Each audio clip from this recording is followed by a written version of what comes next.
Imaginez un instant que tout ce que vous désirez, l'argent, le pouvoir, une vie où personne ne vous regarde de haut, puisse être à vous. Imaginez qu'on vous tende la main et qu'on vous dise « Signe ici et tout ça sera réel ». Moi, j'ai pris cette main. J'ai signé. Et pendant 10 ans, j'ai cru que j'avais gagné. Mais aujourd'hui, je sais ce que ça coûte vraiment. Mon nom est Obiora. Et si vous écoutez ça, c'est que je suis encore en vie pour le raconter. Mais à quel prix ? Je ne suis pas ici pour vous vendre un rêve. Non, je suis ici pour vous montrer un cauchemar. Pas celui des monstres sous le lit ou des ombres dans la nuit, mais un cauchemar bien pire. Celui que vous fabriquez vous-même, quand vous voulez trop, quand vous prenez ce qu'on ne devrait jamais toucher. Il y a 10 ans, j'étais personne. Un gamin d'Abuja, les poches vides, les chaussures trouées, riant avec mes amis pour ne pas pleurer devant les riches qui passaient en voiture. Jusqu'au jour où un homme est venu à moi. Il n'avait pas de nom, pas vraiment. Moi, je l'appelais Weller. Il m'a promis le monde et il me l'a donné. Mais il y avait une ombre dans son sourire, une ombre que j'ai choisi d'ignorer. Cette histoire, c'est la mienne. Pas une fable, pas un conte pour vous endormir. C'est une chute, lente, implacable, vers un endroit où même la lumière vous trahit. Vous allez entendre comment j'ai bâti un empire sur du sable, comment j'ai cru que l'argent pouvait effacer la honte, et comment tout s'est retourné contre moi quand le temps a frappé à ma porte. Vous sentirez peut-être la joie de mes victoires, la peur qui m'a rongé, et, oui, les larmes que je n'ai pas pu retenir. Alors restez avec moi, parce que ce que je vais vous dire, ça commence comme un rêve, mais ça finit dans les flammes. Vous êtes prêts ? Parce que moi, je ne l'étais pas. 10 ans en arrière, ma ville Abuja. Pas celle des gratte-ciel clinquants ou des hôtels 5 étoiles, non. Mon Abuja, c'était les rues poussiéreuses du quartier d'Azokoro, où le soleil cognait si fort qu'on sentait la sueur coller aux rêves qu'on n'osait même pas murmurer. J'avais 25 ans, un diplôme inutile plié dans un tiroir, et des mains calleuses de petits boulots qui payaient à peine de quoi manger. Ma mère, elle, vendait des ignames au marché, le dos courbé par des années de trop. Et pourtant, elle me regardait toujours avec cet espoir qui me tuait un peu plus chaque jour. « Obiora, tu feras mieux que ça », qu'elle disait. Mais mieux que quoi ? Mes amis, eux, on rigolait pour survivre. On s'asseyait sous l'arbre à mangue près de la vieille école, à partager une bouteille de Fanta tiède et à regarder les Mercedes passer en trombe. Les riches, ils klaxonnaient pour qu'on dégage, comme si on était des mouches sur leur pare-brise. Je détestais ça. Pas eux. Pas vraiment, moi. Moi qui restais là, immobile, avaler la honte comme un repas quotidien. Je voulais être de l'autre côté de la vitre teintée. Je voulais qu'on me voie, qu'on m'entende. Et un jour, quelqu'un m'a entendu. Il est arrivé sans bruit, comme une ombre qui s'étire au crépuscule. J'étais seul ce soir-là, assis sur un banc rouillé près du marché, à compter les pièces dans ma poche. 200 Naira, même pas de quoi acheter un rêve. Il s'est assis à côté de moi, costume noir impeccable, chaussures si brillantes qu'elles reflétaient la lune. Pas un mot au début, juste un regard. Un regard qui disait « Je te connais ». Et puis il a parlé.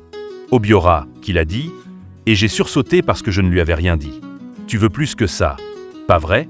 J'ai hoché la tête, comme un gosse pris en faute. Il a souri, un sourire fin comme une lame. Il m'a dit qu'il pouvait tout changer. Pas avec des promesses creuses ou des prières au vent, non, avec quelque chose de réel. 10 ans, qu'il a murmuré. 10 ans où tu seras tout ce que tu as toujours voulu. L'argent coulera comme une rivière, les portes s'ouvriront avant même que tu frappes, et les gens qui te méprisaient viendront ramper à tes pieds. J'ai ri, un rire nerveux, parce que ça sonnait trop beau, trop fou. Mais il n'a pas ri avec moi. Il a sorti une feuille, un stylo, et il a dit « Signe ». C'est tout ce que ça prend. Je lui ai demandé son nom. « Appelle-moi Weller », qu'il a répondu, comme si c'était un jeu. Et le prix ? On en reparlera dans 10 ans, qu'il a esquivé, les yeux brillants d'une lumière que je ne comprenais pas. J'aurais dû poser plus de questions. J'aurais dû sentir le froid qui montait dans mon dos, comme un avertissement. Mais à ce moment-là, tout ce que je voyais, c'était ma mère qui n'aurait plus à se briser les reins, mes amis qui me regarderaient enfin avec autre chose que de la pitié, et moi, Obiora, dans une de ces Mercedes, loin de la poussière. Alors j'ai pris le stylo. Ma main tremblait, mais j'ai signé. Et là, tout a basculé. Quelques jours plus tard, un type en costume m'a appelé. Un contrat immobilier, sorti de nulle part. J'ai vendu un terrain que je ne savais même pas que je possédais, un héritage oublié de mon grand-père. L'argent est arrivé, des millions de Naira, comme une pluie soudaine après une sécheresse. J'ai acheté une voiture, une BMW noire, et je me souviens encore du bruit du moteur quand je l'ai démarré. Un rugissement qui disait « Tu es quelqu'un maintenant ». Ma mère a pleuré quand je lui ai offert une maison, une vraie, avec des murs blancs et un toit qui ne fuyait pas. Mes amis, ils ont suivi, éblouis, prêts à tout pour une miette de ce que j'avais. Mais il y avait autre chose. Des nuits où je me réveillais en sueur, un poids sur la poitrine, comme si quelqu'un m'observait. Une fois, au marché, une femme, une prophétesse, avec des yeux perçants comme des aiguilles, m'a attrapé le bras. « Repens-toi, ô Biora », qu'elle a sifflé. « Ce que tu as pris, tu devras le rendre. » J'ai ri, je l'ai repoussé. Qu'est-ce qu'elle savait? J'étais intouchable. Les affaires prospéraient, les contrats pleuvaient, et chaque matin, je me regardais dans le miroir en me disant « ça valait le coup ». Pourtant, quelque part au fond de moi, une petite voix murmurait « 10 ans, ça passe vite, non ?» Je l'étouffais avec le bruit des billets, le ronronnement des moteurs, les rires de ma nouvelle vie. Weller avait tenu parole. J'étais riche et j'étais puissant. Mais chaque victoire avait un goût étrange, comme du miel mélangé à de la cendre. Et puis, un jour, j'ai vu une date sur le calendrier, 9 ans et 11 mois. Le compte à rebours avait commencé, et je ne savais pas encore ce qui m'attendait au bout. Et puis, le monde s'est ouvert. Pas doucement, non, comme une explosion, comme si quelqu'un avait arraché un rideau pour me jeter sous des projecteurs aveuglants. Les premiers mois après la signature, c'était une montée d'adrénaline pure. L'argent arrivait par vagues, des contrats immobiliers, des investissements dans le pétrole, des affaires que je ne comprenais même pas au début. Je me réveillais chaque matin avec une nouvelle idée, et avant le soir, elle portait ses fruits. J'avais une villa maintenant, pas juste une maison, une villa à Metama, avec des colonnes blanches, des fontaines qui chantaient dans la cour, et des fenêtres si grandes qu'on voyait le ciel s'étendre jusqu'à l'horizon. Ma BMW, elle n'était que le début.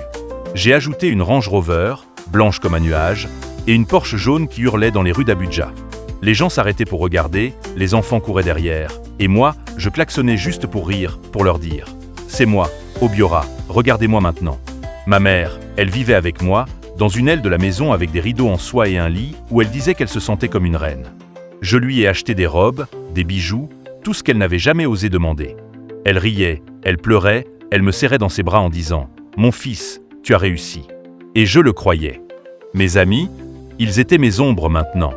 On passait nos nuits dans des clubs où les bouteilles de champagne coûtaient plus que ce qu'ils gagnaient en un an.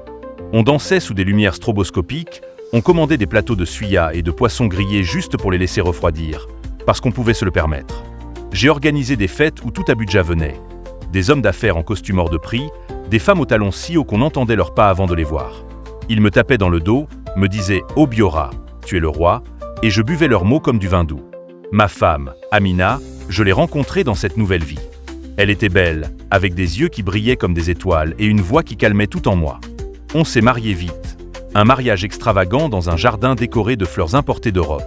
Elle m'a donné 2 enfants, une fille, Zara, avec son rire comme un carillon, et un garçon, Kémy, qui courait déjà partout à 3 ans. On avait une nanny, des chauffeurs, une vie où tout était à portée de main.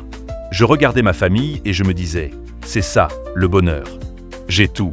Mais il y avait des moments, des ombres qui glissaient dans les coins. La nuit, parfois, je rêvais d'un homme en costume noir, debout au bout de mon lit, qui ne disait rien mais me fixait. Je me réveillais trempé de sueur, le cœur battant, et je me disais que c'était juste la fatigue. Trop de whisky, trop de nuits courtes. Amina me demandait ce qui n'allait pas, et je souriais, je lui disais « rien, dors ». Mais ça revenait. Et puis il y avait cette prophétesse. Elle m'a retrouvé un jour, près du portail de la villa, ses cheveux gris noués en chignon, ses mains serrant une Bible usée. « Ô Biora », qu'elle a dit, « ce que tu as construit, c'est sur du sable.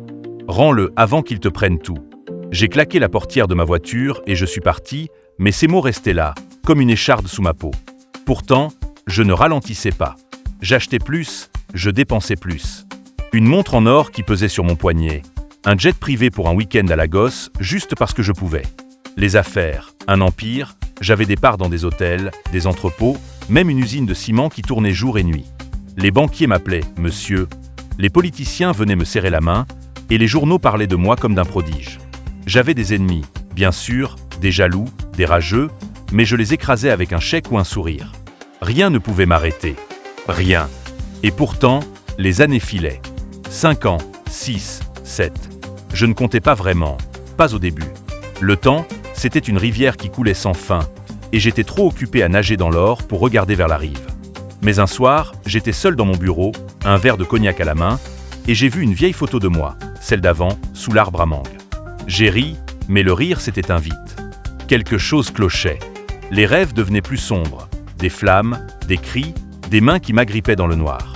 Et cette voix, cette petite voix que j'avais étouffée, elle revenait, plus forte. 10 ans, Obiora. 10 ans. J'ai commencé à remarquer des choses. Ma mère, elle toussait plus souvent, une toux sèche qui me réveillait la nuit. Amina disait que j'étais distant, que je regardais par la fenêtre comme si j'attendais quelqu'un. Et un matin, Zara m'a demandé « Papa, pourquoi tu as peur ?»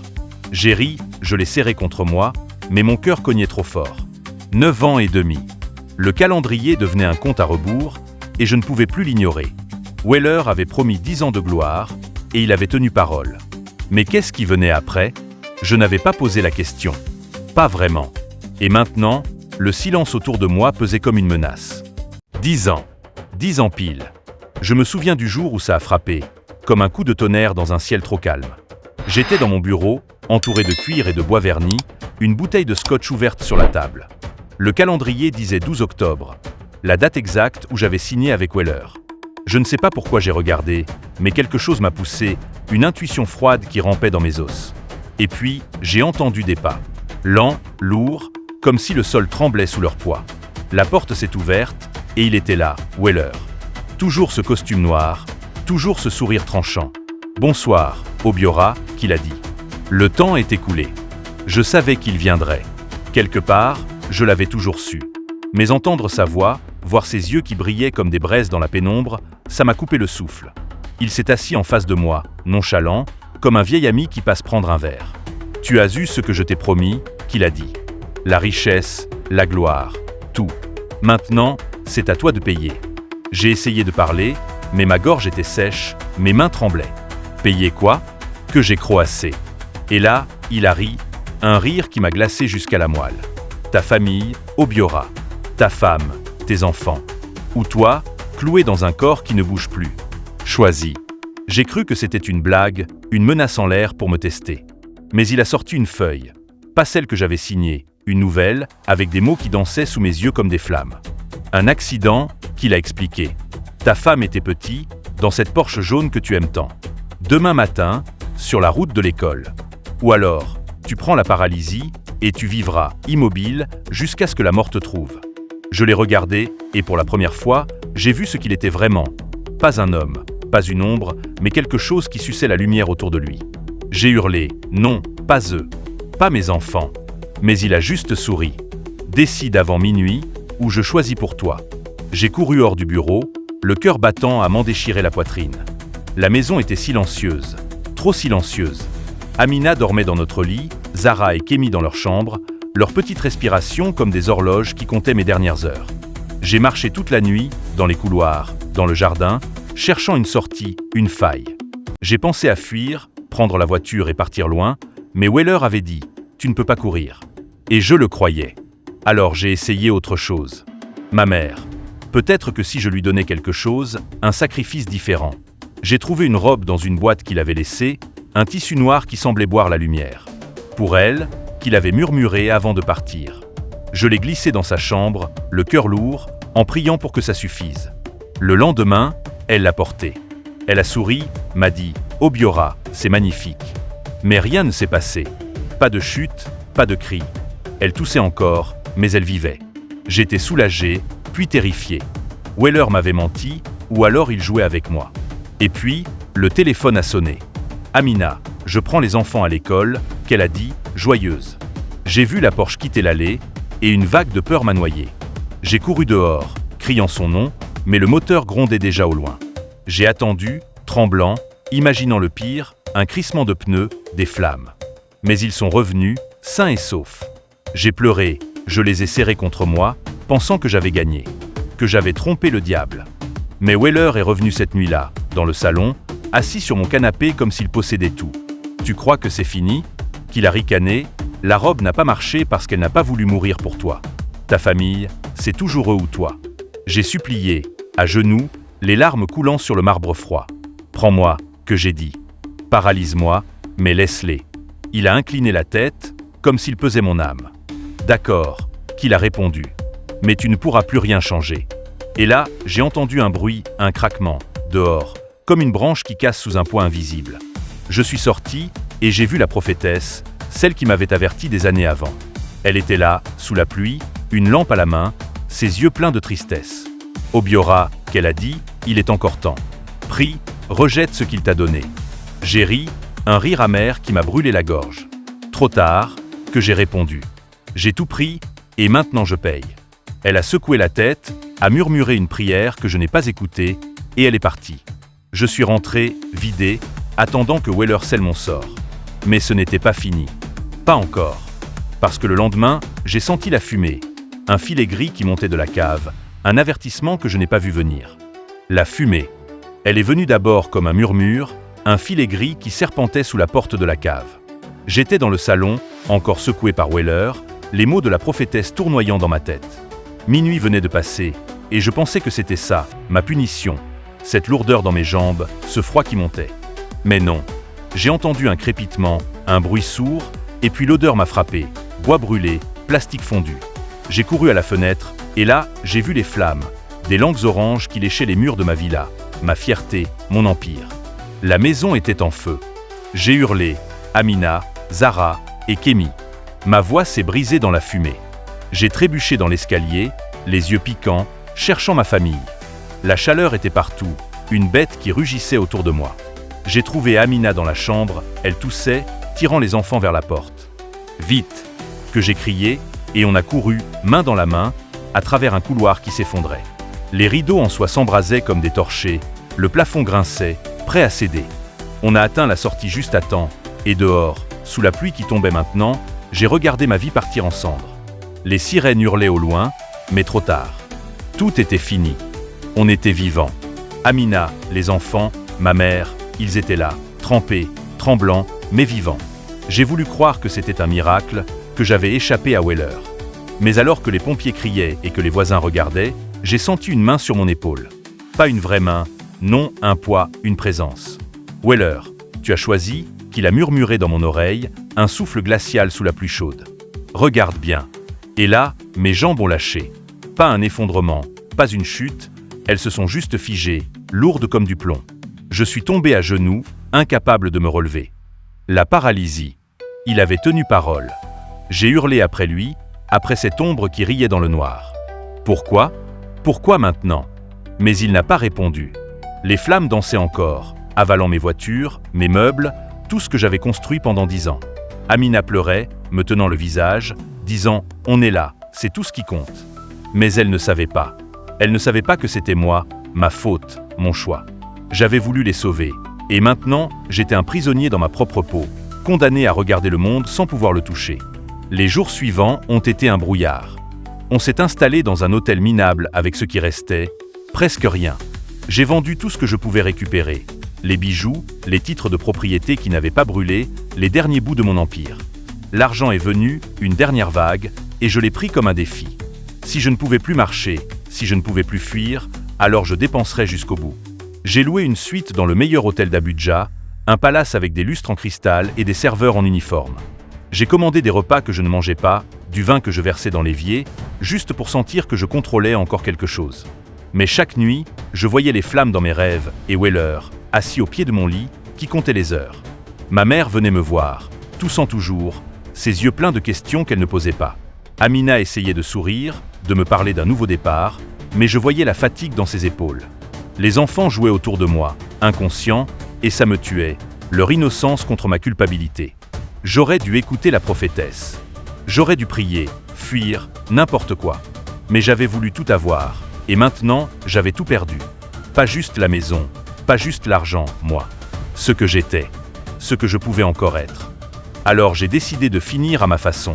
J'ai pris l'argent restant, des millions de Naira, un trésor maudit, et j'ai dit à Amina, rentre chez tes parents avec les enfants. Je ne veux pas que vous voyiez ça. Elle a pleuré, elle a refusé, mais j'ai insisté jusqu'à ce qu'elle parte. Et moi, j'ai roulé, ou plutôt, on m'a roulé, dans cette chaise qu'on m'avait donnée, jusqu'à cet hôtel. J'ai dépensé chaque kobo, chaque centime. Des nuits de luxe, des vêtements que je ne porterai jamais, des cadeaux envoyés à des inconnus. Jusqu'à ce que le compte soit vide. Et là, assis dans cette suite vide, face à une fenêtre qui donnait sur une ville qui ne m'appartenait plus, j'ai attendu la fin. Mais la mort ne vient pas si vite. Pas vrai ? Elle traîne, elle joue. Je suis encore là, cloué dans ce corps, à respirer, à penser. Les flammes ont pris ma maison, Weller a pris mes jambes, et moi, j'ai pris une leçon que je n'oublierai jamais. J'avais voulu être un roi, et j'étais devenu un fantôme. Ma famille est en sécurité, loin de moi, et c'est la seule lumière dans ce noir. Tout le reste, les voitures, les fêtes, l'or, n'était qu'une illusion qui s'est consumée sous mes yeux. Et voilà où je suis maintenant. Assis ici, dans une petite chambre louée à la périphérie d'Abuja, loin des fontaines et des porches. Une chaise roulante à côté de moi, un lit étroit, une fenêtre qui donne sur un mur de briques. Plus de flammes, plus de cris, juste le silence, et moi dedans. Les médecins disent que mes jambes ne reviendront pas, que c'est permanent. Mais vous savez quoi? Ce n'est pas le pire. Le pire, c'est le vide. Pas celui des comptes bancaires ou des placards. Celui dans ma tête, dans mon cœur. 10 ans de gloire, et tout ce qu'il reste, c'est une histoire à raconter. Amina et les enfants sont avec sa famille, à Kano. Je leur écris parfois, des lettres qu'ils ne lisent peut-être pas. Ma mère vit encore, toujours cette toux, mais elle prie pour moi, elle dit. Moi, je ne prie pas. Pas encore. Peut-être que la prophétesse avait raison. Peut-être qu'il y avait une porte de sortie, un chemin que j'ai refusé de voir. Mais quand vous avez tenu le monde dans vos mains, quand vous avez senti son poids et sa chaleur, c'est dur de lâcher, même quand il vous brûle. Je ne lâche pas pour être pardonné. Je lâche parce qu'il ne reste rien à tenir. Si je vous raconte ça, ce n'est pas pour qu'on me plaigne. Les larmes, je les ai versées, dans la pluie, dans la fumée, dans cette suite d'hôtels où j'ai jeté mes derniers billets. Non, je vous parle parce que j'ai vu quelque chose, appris quelque chose que les années ne m'effaceront pas. La richesse, le pouvoir, tout ce qui brille, c'est une chaîne. Pas une échelle qui vous élève, mais une corde qui vous tire vers le bas, lentement, jusqu'à ce que vous ne respiriez plus. Weller n'était pas le diable, pas vraiment. Il était un miroir. Il m'a montré ce que je voulais voir, et j'ai plongé tête la première. Alors écoutez-moi bien. Si un jour, dans un coin sombre de votre vie, quelqu'un comme Weller vient à vous, costume impeccable, sourire trop parfait, une promesse dans la poche, fuyez. Ne regardez pas la feuille qu'il tend, ne touchez pas le stylo. Parce que ce qu'il offre, ce n'est pas un cadeau, c'est un prêt, et le taux d'intérêt, c'est tout ce que vous aimez. Moi, j'ai payé avec mes jambes, ma maison, mon âme. Vous, ça pourrait être autre chose. Vos rêves, votre famille, votre paix. Ça ne vaut pas le coup. Ça ne l'a jamais valu. Je me demande parfois ce que j'aurais fait différemment. Si j'étais resté sous cet arbre à mangue, à partager un Fanta tiède avec mes amis, à rire de la poussière sur mes chaussures. Peut-être que j'aurais été heureux. Pas riche, pas grand, juste heureux. Mais on ne revient pas en arrière. Les flammes ont effacé le passé, et Weller a pris l'avenir. Il me reste le présent, cet instant où je vous parle, où je respire encore, où je peux encore dire « faites mieux que moi ». Vous qui écoutez, vous avez vos propres Weller, vos propres tentations.